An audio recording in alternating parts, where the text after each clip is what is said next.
So hi అండి. So Kyrgyzstan బెటరా Russia బెటరా అని అడుగుతున్నారండి.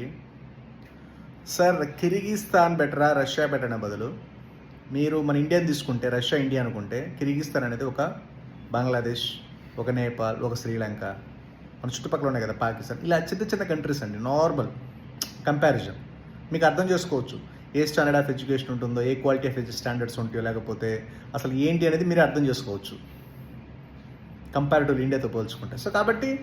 సో మీరు ప్లాన్ చేసుకునేటప్పుడు best of the best countries plan చేసుకోండి. అక్కడ ఏదో Indian professors, Indian lecturers, Indian food, Indian mess ఇవన్నీ యాక్చువల్గా చేయకూడదు. ఎక్స్క్లూజివ్ ఇండియన్ స్టూడెంట్స్కి సపరేట్ ప్రోగ్రామ్ ఏదైనా ఉందంటే మాత్రం 100% ఆ డిగ్రీ ఇన్వాలిడ్ అవుతుంది. ఎందుకంటే రేపు ఎన్ఎంసీ వాళ్ళు వెరిఫై చేశారు ఆ డాక్యుమెంటేషన్, మొత్తం టోటల్ టైం, మనీ అంతా, ఎవ్రీథింగ్ అంతా వేస్ట్ అవుతుంది. సో కాబట్టి వెళ్ళే ముందు ఖచ్చితంగా ఒక గవర్నమెంట్ మెడికల్ యూనివర్సిటీ సెలెక్ట్ చేసుకోండి. Top government medical university, top national research university, that developed కంట్రీస్లో ప్లాన్ చేసుకోండి.